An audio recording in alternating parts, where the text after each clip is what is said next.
Hi friends, welcome to my YouTube channel. ಎಲ್ಲರೂ ಹೇಗಿದ್ದೀರಾ? ಎಲ್ಲರೂ ಚೆನ್ನಾಗಿದ್ದೀರಾ ಅಂತ ಭಾವಿಸ್ತೀನಿ.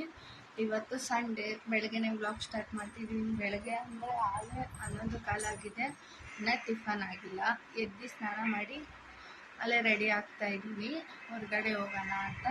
ಎಲ್ಲಿ ಹೋಗ್ತೀನಿ ಏನು ಅಂತ ಪೂರ್ತಿ ಬ್ಲಾಗ್ ನೋಡಿ ಗೊತ್ತಾಗುತ್ತೆ. ಮತ್ತು ಗೊತ್ತಲ್ಲ, ಈ ವಿಡಿಯೋ ಇಷ್ಟ ಆಗಿದೆ ಒಂದು ಲೈಕ್, ಒಂದು ಶೇರ್, ಒಂದು ಕಮೆಂಟ್ ಮಾಡಿ. ಹಾಗೆ ನನ್ನ ಚಾನಲ್ನ ಯಾರು ನೋಡ್ದಿರಾ ಈ ಬ್ಲಾಗ್ ನೋಡ್ತಾ ಇದ್ದೀರಾ, ಪ್ಲೀಸ್ ನನ್ನ ಚಾನಲ್ನ ಸಬ್ಸ್ಕ್ರೈಬ್ ಮಾಡ್ಕೊಂಡು ನೋಡಿ. ಓಕೆ ಫ್ರೆಂಡ್ಸ್, ರೆಡಿ ಆಗಿಬಿಟ್ಟು ಸಿಗ್ತೀನಿ. ಹಾಯ್ ಫ್ರೆಂಡ್ಸ್, ರೆಡಿಯಾಗಾಯಿತು. ಈಗ ಹೋಗಬೇಕು ಸರಿ ಅಂದ್ಬಿಟ್ಟು. ಕೂದಲು ಒಣಗಿಲ್ಲ. ಸರಿ ಹೋಗಿ ಬರೋಣ. ಗಾಡಿಯಲ್ಲಿ ಹೋಗೋಷ್ಟರಲ್ಲಿ ಒಣಗೋಗ್ಬಿಡುತ್ತೆ. ಸರಿ ಹೋಗೋಣ ಅಂತ ರೆಡಿಯಾಗಿದ್ದೀವಿ. ಟೈಮು 11:15 ಆಯಿತು. ಇನ್ನೂ ಟಿಫನ್ ಮಾಡಿಲ್ಲ. ಅಲ್ಲಿ ಹೋಗ್ತಾ ಎಲ್ಲಾದರೂ ಟಿಫನ್ ಮಾಡ್ತೀನಿ.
ಇವಾಗ ಬಂದ್ವಿ ಶಿವಾಜಿನಗರದಿಂದ. ಅಲ್ಲಿ ಜಾಸ್ತಿ ವಿಡಿಯೋ ಶೂಟ್ ಮಾಡೋಕ್ಕಾಗಿಲ್ಲ. ಜನ ನಿಮ್ಮ ಅಪ್ಪನ ಕೈಲಿ ತೆಗ್ಸ್ಕೋ. ಏನೇನು ತಂದ್ವಿ ಅಂದರೆ ನೋಡಿ, ಬ್ಯಾಂಗಲ್ಸ್ ಒಂದು ತಂದೆ, ಚೆನ್ನಾಗಿದೆಯಾ?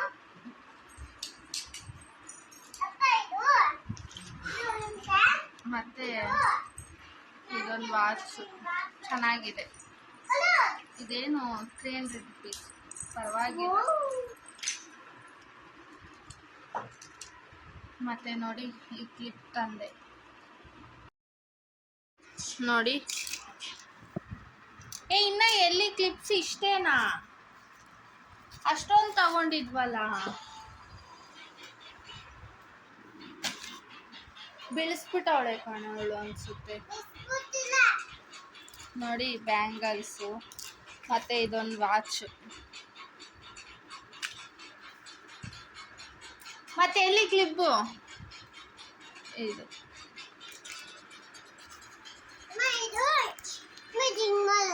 ಮತ್ತೆ ಫಲೋಡಾ ಮಿಕ್ಸು.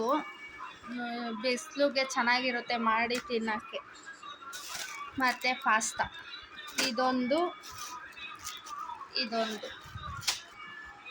ಮತ್ತು ಮಾಮೂಲಿ ಚಾಟ್ ಮಸಾಲ ಇರಲಿಲ್ಲ, ಚಾಟ್ ಮಸಾಲ. ಮತ್ತು ಇದು ಶಿವಾಜಿನಗರದಲ್ಲಿ ಫೇಮಸ್ಸು ಲಸ್ಸಿ. ಮಸ್ತಾಗಿರುತ್ತೆ ಲಸ್ಸಿ. ಚಿನಿ, ಕ್ಲಿಪ್ಪಲ್ಲಿ ಚಿನಿ ನೋಡಿ.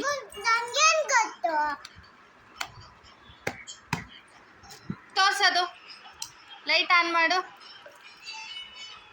ವಾವ್, ಟೈಮ್ ಎಷ್ಟು ಟೈಮು? 4. ಅದು ಬಿಟ್ಟರೆ ಹೇಳೋಕ್ಕೆ ಬರಲ್ಲ ಅಲ್ಲ ನಿನಗೆ? ಎಷ್ಟು ಹೇಳು ಚಿನಿ. ನಿಂದು ಕ್ರೌನ್ ಎಲ್ಲಿ? ಕ್ಲಿಪ್ ಎಲ್ಲಿ ನಿಂದು? ತೋರಿಸು, ಎಲ್ಲಿಟ್ಟಿದ್ಯಾ? ಅಲ್ಲಿ ತೋರ್ಸಮ್ಮ.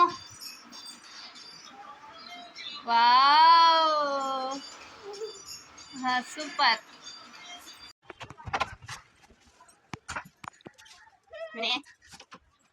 ಫ್ರೆಂಡ್ಸ್, ಇವಾಗ ಅದೇ ಅಲ್ಲಿಂದ ಬಂದು ಡ್ರೆಸ್ ಚೇಂಜ್ ಮಾಡಿಕೊಂಡು ಅಡುಗೆ ಮಾಡಬೇಕು ಅಂದ್ಬಿಟ್ಟು ಹೋಗಿ ಫಸ್ಟು ಚಿಕನ್ ತಗೊಂಡು ಬಂದೆ. ಅದಕ್ಕೆ ಹೋಗೋವಾಗೇನು ವ್ಲಾಗ್ ಮಾಡಿಲ್ಲ. ಹೋಗಿ ಚಿಕನ್ ತಗೊಬಂದ್ಬಿಟ್ಟು ಕಬಾಬ್ ಮಾಡಿ ರಸಮ್ ಮಾಡೋಣ, ತುಂಬ ದಿನ ಆಯಿತು ಅಂದ್ಬಿಟ್ಟು ರೆಡಿ ಮಾಡ್ತಾಯಿದ್ದೀನಿ. ನನಗೆ ಸಾಂಬಾರೆಲ್ಲ ಅಷ್ಟು ಇಷ್ಟ ಆಗಲ್ಲ. ಚಿಕನ್ ಕಬಾಬ್ ಮಾತ್ರ ನನಗೆ ಫೇವ್ರೇಟು. ನನ್ನ ಮಗಳು ಚಿಕನ್ ಕಬಾಬ್ ಮಾತ್ರ ತಿನ್ನೋದು ಜಾಸ್ತಿ. ಸಾಂಬಾರಲ್ಲಿ ಅವಳು ಅಷ್ಟು ತಿನ್ನಲ್ಲ. ಸರಿ ಅಂದ್ಬಿಟ್ಟು ಹಾಗೆ ಕಬಾಬ್ ಮಾಡಿ ರಸಮ್ ಮಾಡೋಣ ಅಂತ ಮಾಡ್ತಾ ಇದ್ದೀನಿ. ಅದನ್ನು ವ್ಲಾಗ್ ಮಾಡ್ಕೊಳ್ಳೋಣ ಅಂದ್ಕೊಂಡೆ. ನೆಕ್ಸ್ಟ್ ಅದನ್ನೇ ಸಪ್ರೇಟಾಗಿ ವ್ಲಾಗ್ ಮಾಡೋಣ. ಕಬಾಬು ನಾನು ಏನೇನು ಐಟಮ್ ಹಾಕಿ ಮಾಡ್ತೀನಿ, ಹೇಗೆ ಬರುತ್ತೆ ಮಾತ್ರ ಮಸ್ತಾಗಿರುತ್ತೆ, ಸಖತ್ತಾಗಿರುತ್ತೆ. ಸರಿ ಅಂದ್ಬಿಟ್ಟು ನೆಕ್ಸ್ಟ್ ಅದನ್ನೇ ವ್ಲಾಗ್ ಮಾಡೋಣ ಬಿಡು ಅಂದ್ಬಿಟ್ಟು ನಾನು ಅದನ್ನೇನು ಶೂಟ್ ಮಾಡ್ಕೊಂಡಿಲ್ಲ. ಮಾಡೋದು ಮಾತ್ರ ವೀಡಿಯೋ ಮಾಡಿಕೊಂಡೆ. ಅದಕ್ಕೆ ಸರಿ ಹೊಟ್ಟೆ ಬೇರೆ ಹಸಿತಿತ್ತು. ನಾವು ಅಲ್ಲಿ ಬರೋ ಟೈಮಲ್ಲಿ ದೋಸೆ ಒಂದೇ ತಿನ್ಕೊಂಡು ಬಂದ್ವಿ. ಸರಿ ಅಂದ್ಬಿಟ್ಟು ಬಂದು ಟಯರ್ಡಾಗಿತ್ತು ಅಂತ ರೆಸ್ಟ್ ತೊಗೊಂಡು ನಾನು ಸ್ಟಾರ್ಟ್ ಮಾಡೋಷ್ಟರಲ್ಲೇ ಲೇಟ್ ಆಯಿತು. ನೈಟ್ ಅನಿಸುತ್ತೆ, ಒಂದು 7 o'clock ಮೇಲೆ ಆಯಿತು ನಾನು ಅಡುಗೆ ಮಾಡೋಷ್ಟರಲ್ಲಿ. ಸರಿ ಅಂದ್ಬಿಟ್ಟು ಬೇಗ ಮಾಡಿಬಿಟ್ಟು ತಿಂದ್ಬಿಟ್ಟು ಮಲ್ಕೊಳ್ಳೋಣ ಅಂದ್ಬಿಟ್ಟು ಮಾಡ್ತಾಯಿದ್ದೆ. ಎಲ್ಲಾದರೂ ಹೋಗಿ ಬಂದರೆ ಅದು ಬಿಸಿಲಲ್ಲಿ ಯಾಕಪ್ಪ ಹೋದ್ವಿ ಅಂತ ಬೇರೆ ಅನ್ನಿಸ್ಬಿಡುತ್ತೆ. ಇನ್ನೇನು ಮಾಡೋದು, ಸರಿ ಅಂದ್ಬಿಟ್ಟು ಜಲ್ದಿ ಮಾಡ್ಕೊಳ್ಳೋಣ ಅಂದ್ಬಿಟ್ಟು ಅದು ಅಡುಗೆ ಮನೆ ಎಲ್ಲ ಹಂಗಂಗೆ ತಂದು ಅಲ್ಲಲ್ಲೇ ಇಟ್ಬಿಟ್ಟಿದ್ವಿ. ಸರಿ ಫಸ್ಟ್ ಅಡುಗೆ ಮಾಡಿಬಿಡೋಣ, ಆಮೇಲೆ ಮಾಡ್ಕೊಳ್ಳೋಣ ಅಂದ್ಬಿಟ್ಟು ಸರಿ ಅಂತ ಎಲ್ಲ ರೆಡಿ ಮಾಡ್ತಾಯಿದ್ದೀನಿ. ಒಂದು ಕಡೆ ರಸಮು, ಒಂದು ಕಡೆ ಕಬಾಬ್ ರೆಡಿ ಮಾಡಿ ಇಟ್ಬಿಟ್ರೆ ಆಲ್ರೆಡಿ ಕಬಾಬ್ಗೆ ಕಲಸಿಟ್ಟೆ. ಸರಿ ಅಂದ್ಬಿಟ್ಟು ಈಗ ರಸಕ್ಕೆ ರೆಡಿ ಮಾಡ್ಕೊತಾಯಿದ್ದೀನಿ. ರಸ ಏನು ಚಟ್ ಅನ್ನೋಷ್ಟರಲ್ಲಿ ಒಂದು 5 ನಿಮಿಷ ಅಷ್ಟರಲ್ಲಿ ರಸಮ್ ಆಗೋಗ್ಬಿಡುತ್ತೆ. ಸರಿ ಅಂದ್ಬಿಟ್ಟು ಅದಕ್ಕೆ ನಾನು ರಸಮ್ಮೇ ಮಾಡೋಣ ಅಂದ್ಕೊಂಡು ರಸಮ್ ಮಾಡ್ತಾಯಿದ್ದೀನಿ. ರಸಮ್ ಮಾತ್ರ ತುಂಬ ಇಷ್ಟ ನಮ್ಮ ಮನೇಲಿ. ನಾನು ಡಿಫ್ರೆಂಟ್ ಒಂಥರ ಅಂದರೆ 5 ನಿಮಿಷಕ್ಕೆ ಮಾಡ್ಬೋದು. ಅದಕ್ಕೋಸ್ಕರ ಮತ್ತು ಟೇಸ್ಟಾಗೂ ಇರುತ್ತೆ ರಸ.